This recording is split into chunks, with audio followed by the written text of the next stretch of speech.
Good afternoon. It's just Frankie and I checking in to say hey. Frankie, say hello. She's such a sweetheart. Okay, guys, today we are talking about a cat. And I know that this is absolutely and strictly a dog group. And there are no cat questions allowed here. But in the name of protecting a dog, we are going to discuss a cat today. I'm kind of joking. I do love cats, but this is a dog group. Anyway, we have a question, and it's a really good question, a very common one that I get, and it's from Kitty. She has a new puppy called Damon, and she has a cat that's now attacking Damon. And she's obviously very worried because Damon's coming up with scratch marks and the cat's drawing blood, and it's getting very close to Damon's eye, which is a worry. And yeah, there can be many reasons for this type of behavior. And we're going to need to go through a number of things today to get to the bottom of this. So I'm going to talk about quite a few aspects of kind of cat behavior and how they interact with dogs and ways in which we can make it a more peaceful interaction, especially when they're just meeting for the first time. In the case of getting a new dog or a new puppy. So why is this happening? Well, it could be prey drive. Now, lots of cats, as you probably know, like to chase and bite things that are moving, including your ankles as you're walking down the hallway, or when you're laying in bed, when you're laying in bed and you've got the blankets over your feet and the cat pounces up out of nowhere. That is a prey drive from cats, and it's really instinctual, and it's rough play, and it's natural behavior for a happy, healthy cat. However, I do believe that likely in this scenario, there is a fear component to this cat that's attacking Damon. So we need to talk about that as well. So if Damon is being boisterous, which, let's face it, most puppies are, including this one, then the chances are the attack is provoked from the cat. So it's very likely that the cat is fed up with all the dog's nonsense, and that's why she's lashing out.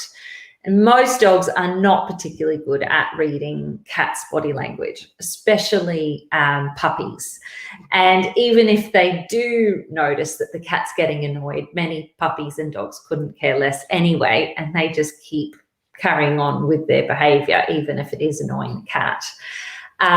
So the chances are your cat has probably sent out a few back off type signals, and they're being ignored by Damon the puppy, in which case the cat has going to plan B, which is to get out the claws. Do you want to get down?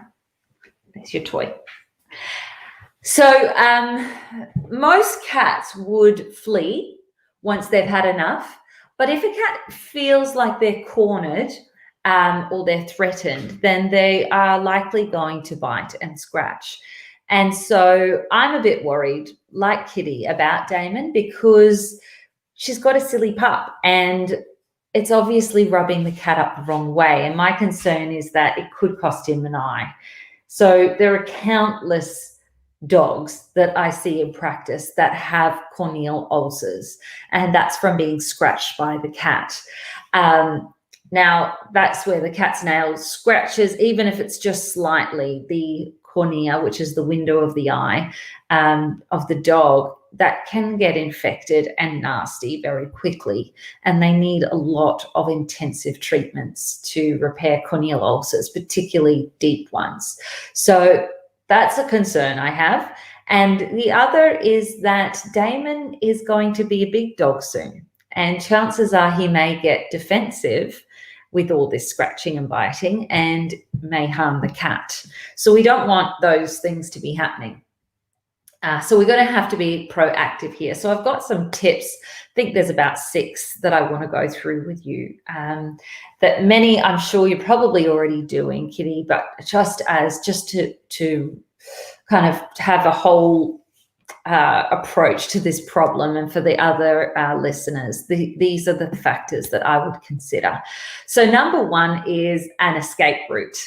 So let's say Damon's pestering the cat then attacks Damon because she has nowhere else to go. And that often happens when the cat feels they're cornered in a room. So it's really important that your cat has an escape route. So we need to make areas that are accessible only for the cat, and that she has a safe place to retreat or go when the puppy is being boisterous and having rough play with her and she doesn't like it. So one good option is baby gates. There are some baby gates where, depending on the animal sizes, that the cat can get through, but the dogs can't. I've also seen people cut little holes in the bottom of a baby gate that allow for the cat to slide over, but not the dog.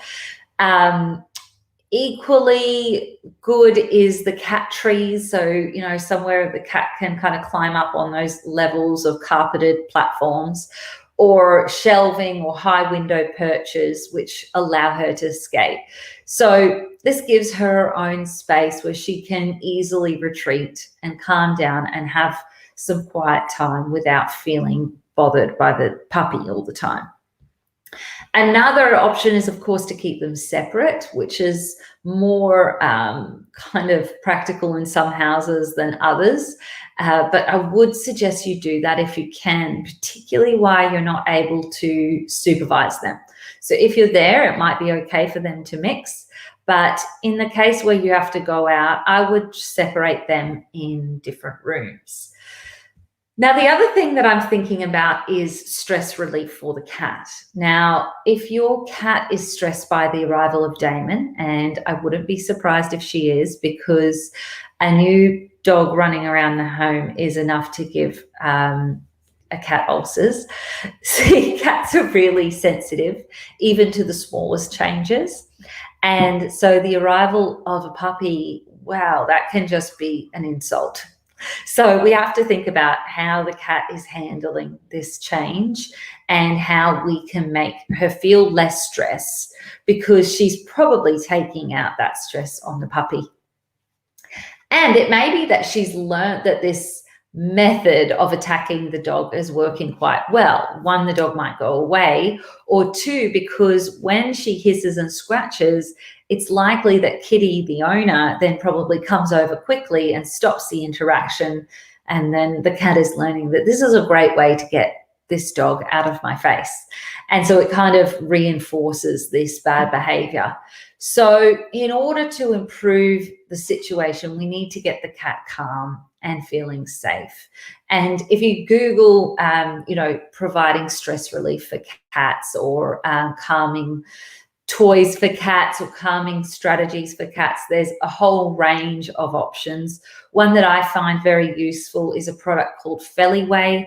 It's a pheromone diffuser, and you can get it in a spray or a plug-in, and it helps keep cats calm. And it's very good in times of transition, when you're moving house or introducing a dog, or something big and significant is happening for the cat. So I'd get some Feliway. The other thing I wanted to mention is prey drive. Now, I talked about that initially. Cats have a really strong prey drive. They love to chase and capture things. And a wiggly tail and a little puppy like Damon is just too hard to resist, I would imagine. But as Damon grows, and it looks like he's going to be quite a big dog, I think your cat's going to wisen up and not do it anymore, because the kind of the backlash of that will be too risky. But in the meantime, I would suggest that you try to redirect your cat's behavior to a more acceptable form of play, because I'm going to assume that it might partly be play, or starting as play, and maybe just getting a little bit over the top. So when you start noticing the behavior of the cat pawing or scratching or swatting, you might want to try to interrupt it quickly and get the cat's attention with something else. Like I would get a bunch of new toys, like ones with string attached to them. And every time you see it, you jump over and just wiggle the toy past her. Hopefully she'll find the toy too enticing that she'll leave Damon alone and play with that instead. So that's a nice way to redirect her natural prey instinct. The other thing is redirected aggression. Now, this is probably less likely, but I thought I would mention it anyway. Cats can be prone to a behavioral problem, which is known as redirected aggression. And that's basically when they see a trigger. It's particularly with cats that are indoor cats and they're looking out the window all day, seeing birds fly by and all the activity. So it may be that they see a trigger outside and that stimulates some excitement or aggression, and they redirect it to something else inside, like poor old Damon. Or the owner in some cases. So if you do see a link there, if the cat seems to be staring at the window all day and then takes it out on Damon, it might be worth trying to block out the windows and popping, some blinds up or a curtain up, or preventing the cat from seeing the outdoors in the short term. Not very practical, but a possible solution if that is happening. Now, the other thing is possessiveness. So we always talk about possessiveness in dogs. Okay, so we teach kids not to interact with the dog while they're eating, and we teach kids not to take puppies' toys away. But dogs are not the only ones that can be possessive. Cats can be possessive too. So Kitty's cat may not be all that eager when she sees Damon woofing down her cat food, or when she sees Damon sniffing at her litter box or in her space. And that's what puppies tend to do, don't they? They eat the cat food and they knock over the litter tray and they just create havoc everywhere they go. So if your cat hasn't shared a home with a dog or this puppy, then it's probably quite annoying for her to deal with all of this. So it is important to consider that from the cat's perspective. And if your cat is getting aggressive when Damon approaches her things, like her toys or her food or her sleeping areas or her play areas, then she might be attacking due to possessiveness. And if this is happening, then separating their areas, so your cat has her own space and your dog has his own space, is a good idea. And then sadly, there are some instances where there's just severe compatibility issues. So I was doing some reading from an animal behaviorist today, and he was saying, look, in some cases, the kindest option is to just separate the dog and the cat permanently. They could live in the same house, but not in the same space, or in some options, rehoming one or the other. But I don't think that you need to get upset about that, Kitty, or rush into that because, it may well happen that they don't get used to each other. But my experience is that the cat eventually accepts the bouncing, annoying puppy and, realizes that this puppy is here to stay and starts to tolerate him. And also the dog will mature and be less boisterous and leave the cat alone and read those, more subtle signals of back off before it escalates. So give it time, try those things that I mentioned. Another thing is desensitization and counter conditioning. It works for cats as well.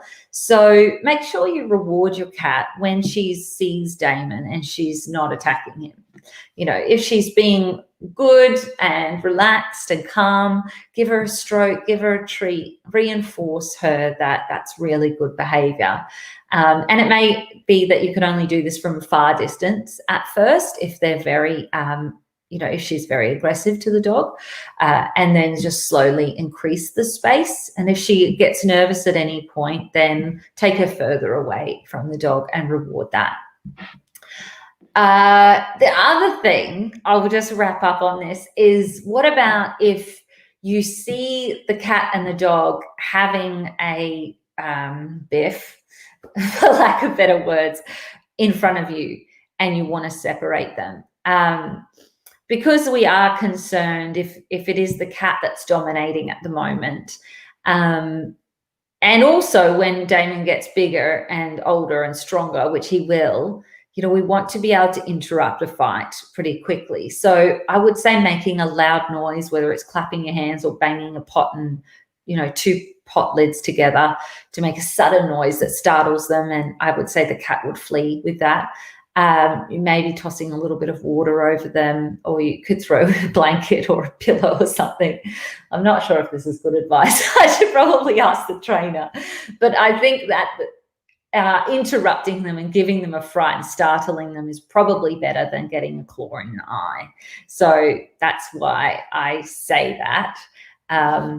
But I do that a bit nervously because I'm worried the dog trainer or cat trainer is going to say, what?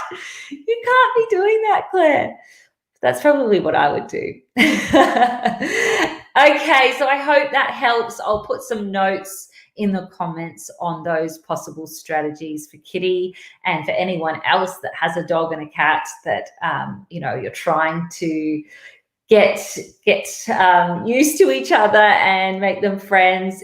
In most cases, they hate each other to begin with, and they grow to absolutely love each other. So I hope that's the case for Damon and his grumpy cat mate. Okay, chat again soon, guys. Thank you. Bye.